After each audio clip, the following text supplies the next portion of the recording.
함께 교독하도록 하겠습니다. 구약 성경 291면에 있습니다. 마이크 하울링 소리 좀 조절해 주시고요. 우리 19장 1절부터 13절까지 교독하겠습니다.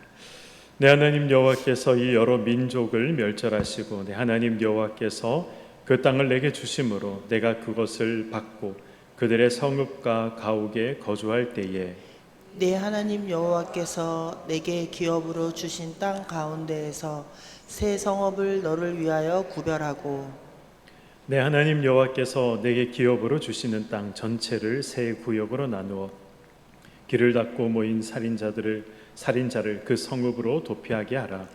살인자가 그리로 도피하여 살만한 경우는 이러하니 곧 누구든지 본래 원한이 없이 부지 중에 그의 이웃을 죽인 일 가령 사람이 그 이웃과 함께 벌목하러 살림에 들어가서 손에 도끼를 들고 벌목하려고 찍을 때에 도끼가 자루에서 빠져 그의 이웃을 맞춰 그를 죽게 함과 같은 것이라. 이런 사람은 그 성읍 중 하나로 도피하여 생명을 보존할 것이니라. 그 사람이 그에게 본래 원한이 없으니 죽이기에 합당하지 아니하나 두렵건대 그 피를 보복하는 자의 마음이 복수심에 불타서 살인자를 뒤쫓는데 그 가는 길이 멀면 그를 따라 잡아 죽일까 하노라. 그러므로 내가 내게 명령하기를 새 성읍을 너를 위하여 구별하라 하노라. 내 하나님 여호와께서 내 조상들에게 맹세하신 대로 내 지경을 넓혀 내 조상들에게 주리라고 말씀하신 땅을 다 내게 주실 때 또 너희가 오늘 내가 너희에게 명하는 이 모든 명령을 지켜 행하여 내 하나님 여호와를 사랑하고 항상 그의 길로 행할 때에는 이 셋 외에 새 성읍을 더하여 내 하나님 여호와께서 내게 기업으로 주시는 땅에서 무죄한 피를 흘리지 말라. 이같이 하면 그의 피가 내게로 돌아가지 아니하리라. 그러나 만일 어떤 사람이 그의 이웃을 미워하여 엎드려 그를 기다리다가 일어나 상처를 입혀 죽게 하고 이 한 성읍으로 도피하면 그 본 성읍 장로들이 사람을 보내어 그를 거기서 잡아다가 보복자의 손에 넘겨 죽이게 할 것이라. 함께요. 내 눈이 그를 긍휼히 여기지 말고 무죄한 피를 흘린 죄를 이스라엘에서 제하라. 그리하면 내게 복이 있으리라. 아멘. 네, 우리 좌우에 있는 분들에게 이렇게 인사 한번 하도록 하겠습니다. 전도합시다. 네, 전도합시다. 네, 우리 태신자 우리 전도 운동이 시작됐는데요. 우리 힘차게 구호를 한번 외치고 우리 말씀을 듣도록 하겠습니다. 우리 화면 준비됐나요? 네, 구호 화면 준비가 안 됐으면 우리 쉽죠. 우리 성도님들은 이따만 크게 해주시면 됩니다. 네, 그리고 이제 아멘 마지막에 해주시면 되는데 제가 선창하면 우리 후창 우리 큰 목소리로 함께 하도록 하겠습니다. 예수로 있다. 생명으로 있다. 구원으로 있다. 할렐루야. 아멘. 하나님께 영광의 박수 올려드리도록 하겠습니다. 감사합니다. 이런 말이 있습니다. 공부는 머리로 하는 것이 아니라 엉덩이로 하는 것이다. 아마 한두 번 정도는 들어보셨으리라 생각을 합니다. 무슨 뜻입니까? 이 끈기가 있어야 공부도 잘한다. 그런 이제 의미가 되겠죠. 얼마나 빨리 많은 것을 이해하느냐, 또 얼마나 빨리 많은 것을 배울 수 있느냐, 이런 것들도 중요하겠지만, 그러나 그것보다 더 중요한 것은 이 끈기 있게 앉아서 이 중요한 것들을 계속해서 반복해서 나의 것으로 만드는 것, 이것이 더 중요하다는 것이죠. 그래서 이 공부는 머리로 하는 것이 아니라 엉덩이로 하는 것이다. 그런 말이 생겨나게 된 것입니다. 성경에도 보면 하나님께서 반복해서 우리에게 말씀하시는 그런 내용들이 있습니다. 그런 내용들, 하나님께서 반복해서 우리에게 말씀하시는 그런 내용들은 어떤 내용이라는 것입니까? 중요한 내용이라는 것이죠. 그래서 우리가 반드시 잊지 말아야 하는 내용이다라는 것입니다. 그런 내용들 중에 한 가지가 바로 오늘 본문에 기록되어 있는 도피성과 관련되어 있는 내용입니다. 이 출애굽기 21장 13절을 보시면 하나님께서 처음으로 이제 이 도피성과 관련해서 말씀하시는 내용이 기록이 되어 있습니다. 그리고 민수기 35장 9절에서 28절을 보시면 하나님께서 도피성에 대해서 아주 구체적으로 어떻게 하라라는 그런 내용이 기록이 되어 있습니다.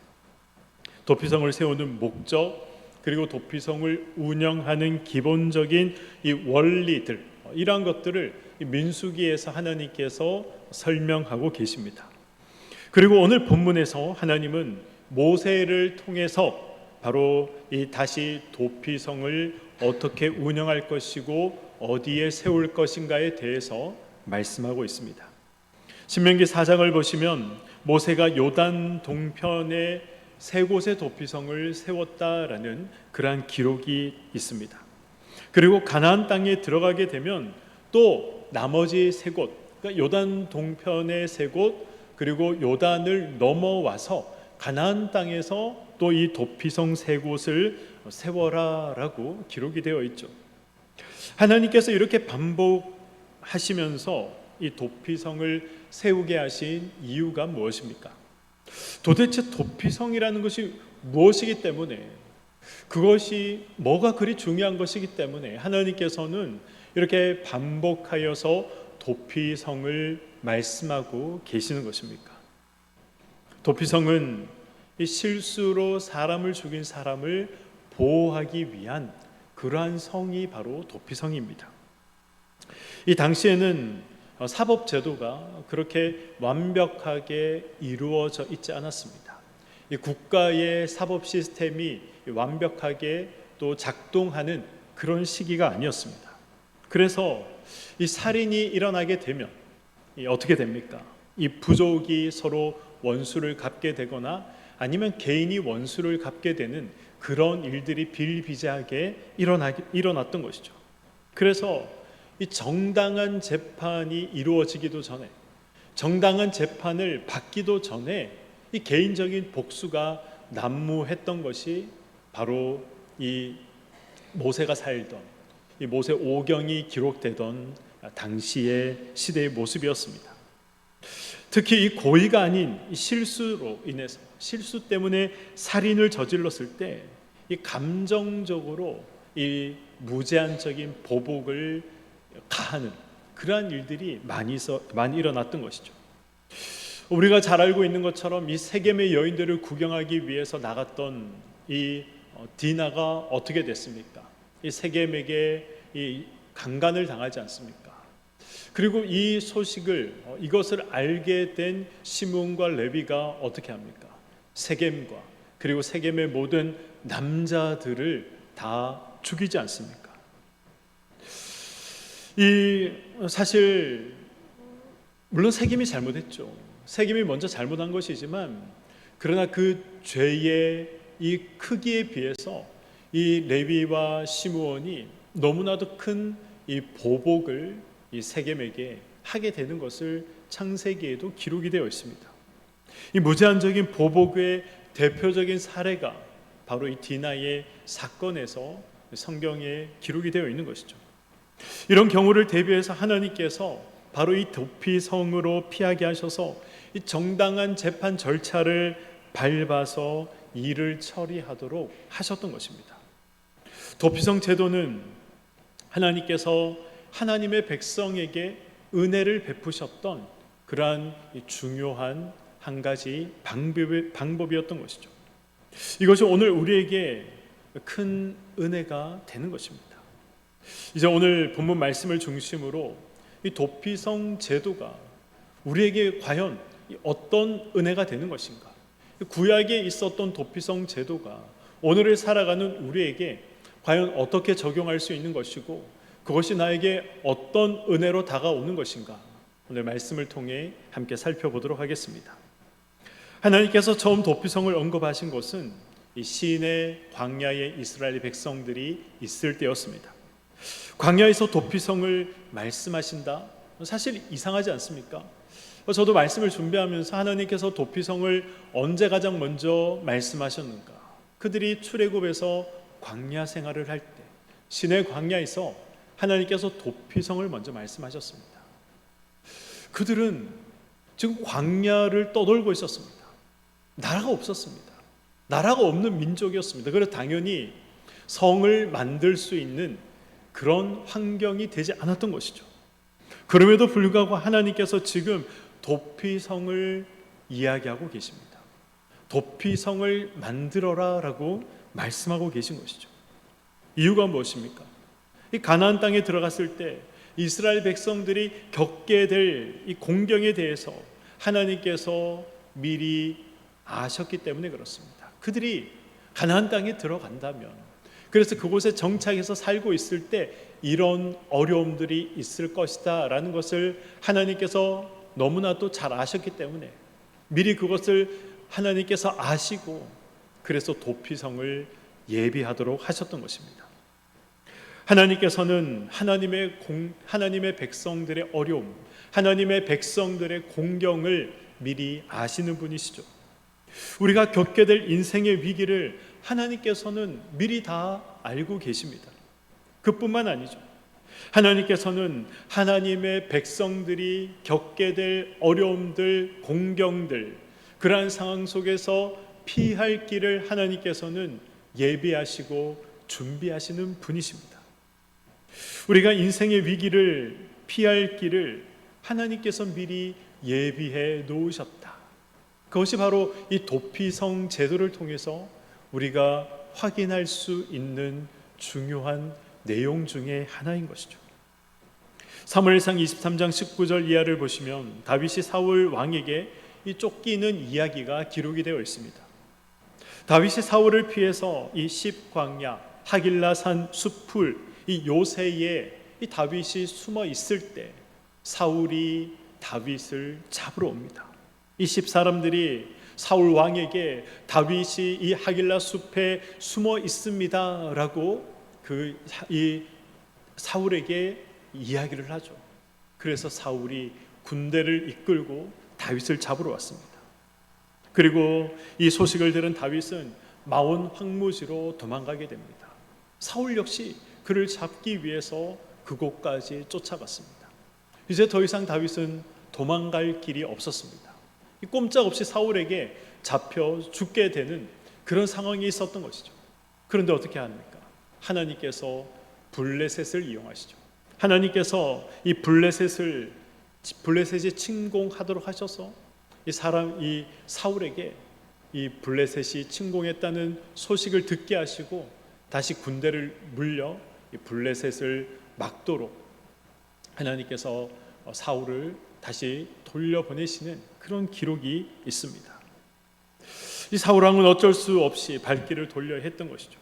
이 다 잡은 다윗을 그냥 이 눈앞에서 내버려 두고 가야 했습니다. 그래서 다윗은 이 절체절명의 위기를 모면할 수 있었습니다. 이렇게 하나님의 놀라운 은혜로 이 절체절명의 위기를 극복한 다윗이 그곳의 이름을 어떻게 짓습니까? 셀라 하마 느곳이라 이름을 하지 않습니까? 셀라 하마 느곳. 사울 왕의 추격으로부터 자기를 도피하게 해준 바위다, 그런 의미가 있습니다. 사랑하는 우리 교회 성도 여러분, 하나님께서 우리에게 피할 길을 예비하시는 분이시죠. 하나님은 우리의 앞으로의 모든 어려움들을 하나님은 다 알고 계시고, 그리고 하나님께서 미리 또 우리가 피할 길들을 다 예비하시고 준비하시는 분이십니다. 다윗에게 셀라 하마 느곳을 하나님이 준비하셨듯이 저와 여러분에게도 하나님은 이 셀라 하마 느곳, 우리가 피할 수 있는 바위를 하나님께서 미리 준비하시는 분이십니다. 이스라엘 백성에게 도피성을 예비하신 하나님께서 우리가 피할 수 있는 도피성을 하나님께서는 미리 예비하시고 준비하시는 분이십니다. 우리는 어려움이 닥칠 때 늘 이 사실을 기억할 필요가 있는 것이죠. 우리가 어려움에 닥치면 어떤 생각을 합니까? 하나님께서 나를 버리셨다. 하나님께서 나를 홀로 내버려 두셨다. 나를 기억지 아니하신다. 우리가 그런 생각을 할 때가 있습니다. 그러나 하나님께서는 우리를 홀로 버려두지 아니하십니다. 도피성을 만들어 그들이 나라가 없을 때에, 이미 광야에 있을 때에 하나님께서 도피성을 미리 준비하라 말씀하신 그 하나님께서 우리의 어려움을 미리 아시고 우리의 피할 길을 하나님께서는 다 예비하시고 준비하시는 분이시다라는 사실을 우리는 기억할 필요가 있는 것입니다. 오늘 본문 19장 3절을 보시면 이런 기록이 있습니다. 모든 살인자를 그 성읍으로 도피하게 하라. 모든 살인자들을 그 성읍으로 도피하게 하라. 하나님께서 이 살인을 저지른 사람들을 모두 일단 이 성읍으로 도피하게 하셨다는 것입니다. 재판을 받기 전에, 이 시시비비를 가리기 전에 무자비한 보복이나 이 감정적인 복수로부터 이 살인자들을 하나님이 지금 보호하고 계신다는 것입니다. 오늘 본문 6절을 보시면 또 이런 기록이 있습니다. 그 사람이 그에게 본래 원한이 없으니 죽이기에 합당하지 아니하나 두렵건대 그 피를 보복하는 자의 마음이 복수심에 불타서 살인자를 뒤쫓는데 그 가는 길이 멀면 그를 따라 잡아 죽일까 하노라. 실수로 이 사람을 죽인 자를 보호하시려는 하나님의 따뜻한 마음이 지금 이 6절에 기록이 되어 있는 것이죠. 이 실수로 사람을 죽였는데, 그래서 이제 이 정당한 재판을 받고 물론 합당한 이 죄값을 치러야 하겠지만, 그러나 정당한 재판을 받기도 전에 이 복수심에 불타는 사람에 의해서 이 사람이 이 처절한 어떤 복수를 당한다면 얼마나 또 억울한 일이요, 그리고 또 이 어떤 부족 간에 민족 간에 아픔이 생길 수 있는 일이겠습니까? 그래서 그 사람이 도망갈 수 있도록 이 도피성을 뒀다는 것이죠. 그리고 도피성을 한 곳만 두면 이 너무 멀리 가야 되지 않습니까? 그래서 도피성을 3곳을 둬서 이 도망가는 사람이 지치지 않도록 그렇게 하나님께서 배려를 하셨다는 것입니다. 이 도피성은 살인한 사람들을 보호하기 위해서 만들어진 성입니다. 비록 그가 살인했을지라도 하나님께서는 그런 자도 보호해 주신다는 것이죠. 비록 죄가 있고 허물이 있다 할지라도 하나님께서는 그런 자라도 보호해 주신다는 것입니다. 창세기 4장 15절을 보시면 이 가인이 등장을 합니다. 아벨을 죽인 가인이 등장을 하죠. 창세기 4장 15절 말씀입니다. 여호와께서 그에게 이르시되 그렇지 아니하다. 가인을 죽이는 자는 벌을 7배나 받으리라 하시고 가인에게 표를 주사 그를 만나는 모든 사람에게서 죽임을 면하게 하시니라. 가인이 누구입니까? 가인은 우리가 잘 알고 있는 것처럼 인류 최초의 살인자였습니다. 자신의 친동생을 죽인 사람이었습니다. 그래서 하나님 앞에 저주를 받은 사람이 바로 가인이었죠. 그러나 하나님께서 그를 완전히 버리지 않으셨습니다. 가인을 죽이지 못하도록 하셨고, 그리고 구체적인 표를 그에게 주셨습니다. 비록 죄를 범했지만 하나님께서는 여전히 어떻게 하고 계십니까? 가인을 보호하고 계신 것이죠. 하나님은 동생을 죽인 가인과 같은 사람도 지금 보호하고 계신 것입니다. 하나님께 저주의 형벌을 받은 가인과 같은 사람의 생명을 하나님께서 보호하셨다면 하물며 저와 여러분을 하나님께서 보호하지 않으시겠습니까?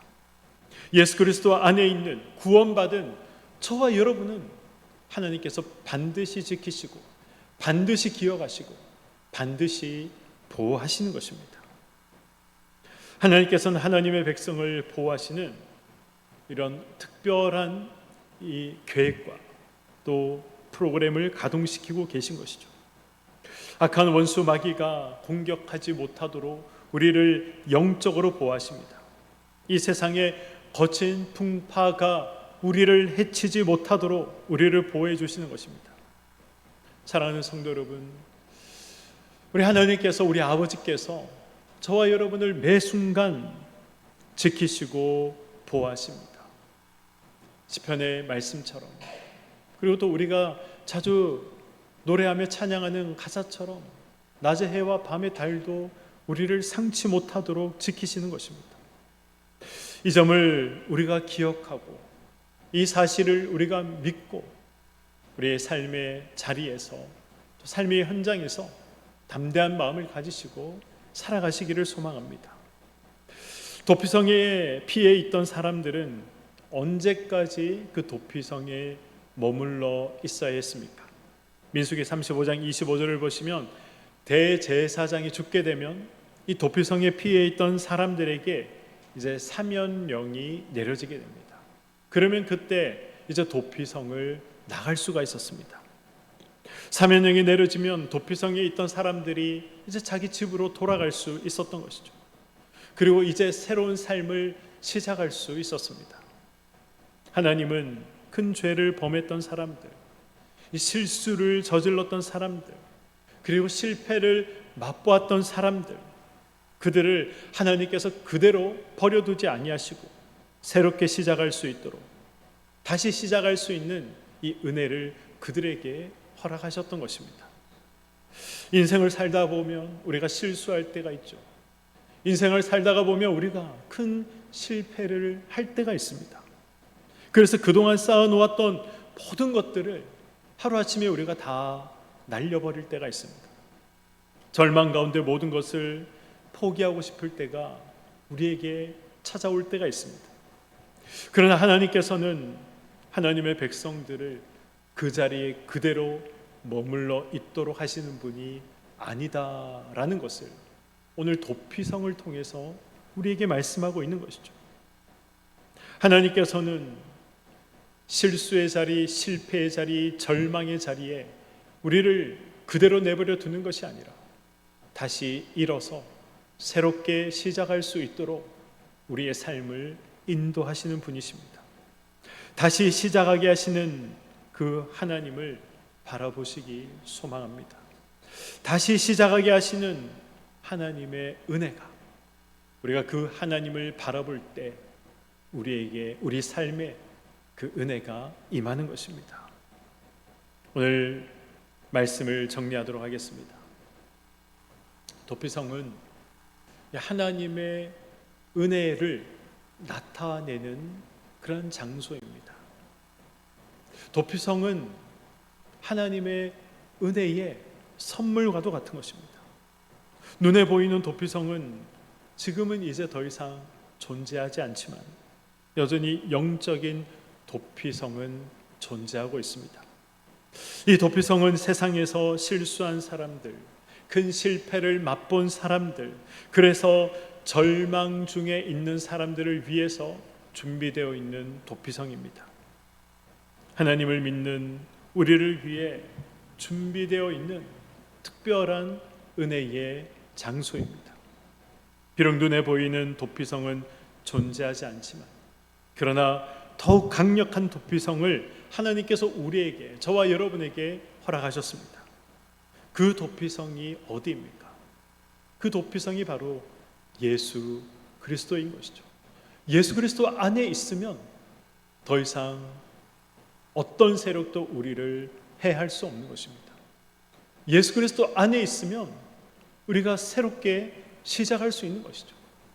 예수 그리스도 안에 있으면 우리가 평안을 누릴 수 있는 것입니다. 도피성의 의미가 무엇입니까? 하나님께서는 우리에게 피할 길을 예비해 놓으셨다라는 것입니다. 그것이 구약에 등장하고 있는 도피성의 의미인 것이죠. 하나님께서는 우리에게 피할 길을 예비해 놓으셨다. 실수했을지라도 보호해 주신다는 것입니다. 다시 시작할 수 있는 기회를 하나님께서 주신다는 것입니다. 예수께서 이런 도피성이 저와 여러분에게 되어 주셨다는 사실을 기억하시고 피할 길이 필요할 때, 보호가 필요할 때, 다시 시작할 힘이 필요할 때 우리의 영원한 도피성 대신 예수 그리스도에게 피하시고 예수 그리스도를 붙잡으시고 예수 그리스도 안에 있는 저와 여러분이 되시기를 소망합니다.